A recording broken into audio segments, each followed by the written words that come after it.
Born again at mga Baptist, sabi nila hindi daw religion ang makakapagligtas.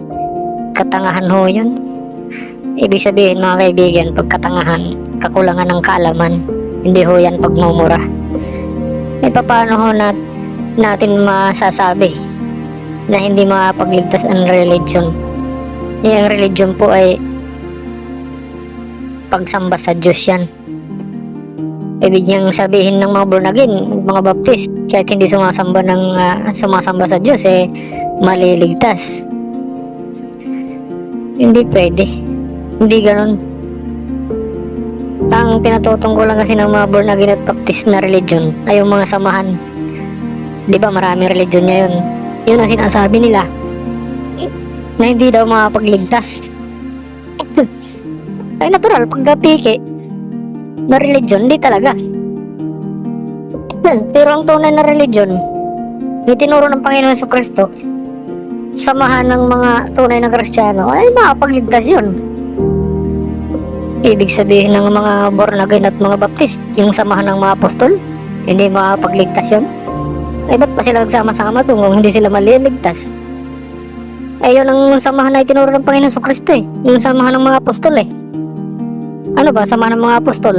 Basahin natin ang 2 Korinto 1:1. Si Pablo, na apostol ni Kristo Jesus, sa pamamagitan ng kalooban ng Diyos, at si Timoteo, na ating kapatid sa iglesia ng Diyos. Malinaw yan, kasamahan ng mga apostol.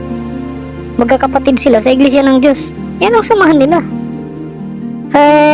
Tapos sasabihin nila hindi ang samahan makakapagligtas. Ba't pa sila nagsama-sama dyan kung di pala sila maliligtas? Diba? Meron bang itinuro ang Panginoong Diyos at Panginoong Jesucristo na iba na samahan? Wala naman Ang katunayan anyaya ng mga apostol makikisama lang tayo sa kanila Basahin po natin ang unang Juan 1:3. Yaong aming nakita at narinig ay siya rin naming ibinabalita sa inyo, upang kayo naman ay magkaroon ng pakikisama sa amin.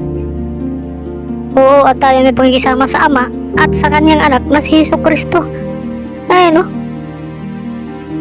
Ang sama ng mga apostol, yun ang pakikisama sa Ama at sa Panginoon Jesucristo. Diba? Ay kung naglilingkod ka na tunay sa Diyos at sa Panginoon Jesucristo, ay diba dapat pakisama ka sa mga apostol, sa samahan nila. Kaya nga nila upang kayo naman ay magkaroon ng pakikisama sa amin. Diba? Tapos babaliwalain ninyo yung samahan na tunay na samahan ng mga Kristiyano. Yun ang samahan ng mga apostol. At yun ang iglesia ng Diyos. Hindi nyo pwedeng ikaila yan. Ang katotohanan talaga ay mga suwail sa Diyos at kay Jesus, itong mga born again at Baptist. Katunayan, basa tayo. Ito ho ang sabi ng Diyos Ama, Marcos 9:7.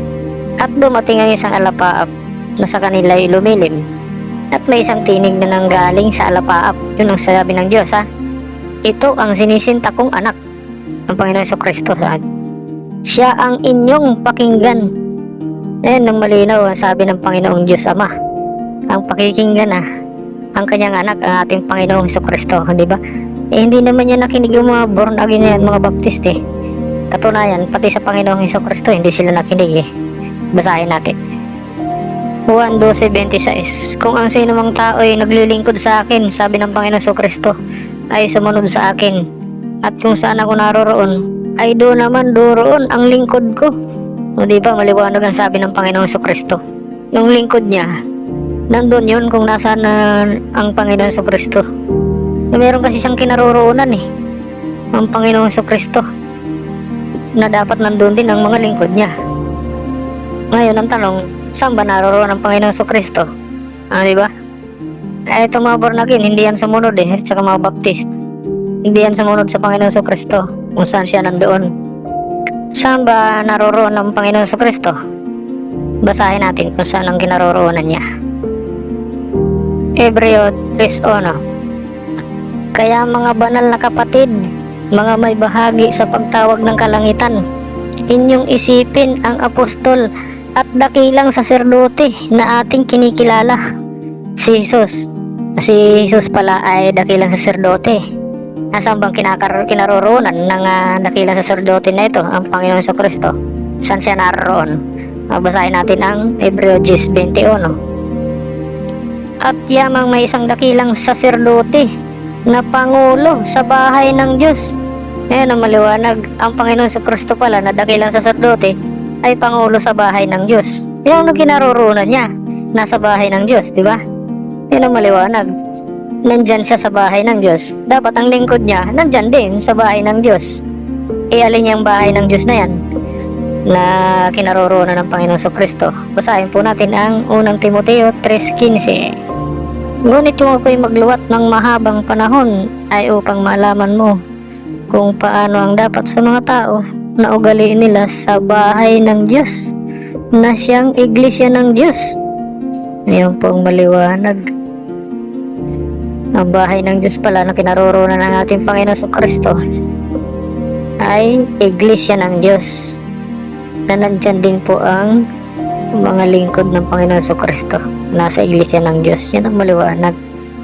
Itong mga born again at mga baptist, wala yan sila sa iglesia ng Diyos.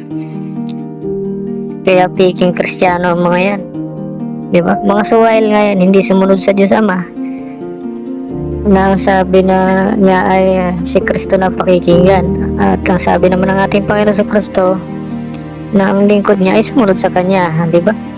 Nasa bahay siya ng Diyos or nasa iglesia ng Diyos. At tinututulan yan ng mga born again at mga baptist na aanib ka dyan sa samahan ng iglesia ng Diyos, samahan ng mga apostol. Piruin mo, samahan sa Diyos, tututulan mo. Anong klase kayo mga born again at baptist kayo? Mga suwail talaga kayo sa Diyos no? Samantala, ang mga apostol nag-aanyaya na makisama tayo sa kanila sa iglesia ng Diyos. Tapos itong mga born again at mga baptist, nako, huwag daw kayo sumama. Anti-Diyos at anti-Kristo mga to mga born again at mga baptist maliwanag Kaya kung sino ho ang napapaniwala nitong mga born again at mga baptist, naku po, niloloko lang kayo ng mga yan, mga kaibigan, mga kababayan. Hindi ho totoo na hindi na kailangan ng religion o samahan sa Diyos. Hindi ka kailangan sumama dun. Tingnan mo yung kanila, religion din yan, samahan yan bakit sinagaan niya? Ang pangalan ng kanilang samahan born again Christian Church, Baptist Church, o di church din, iglesia din yan iglesia din yan. Tapos sasabihin nila hindi na kailangan.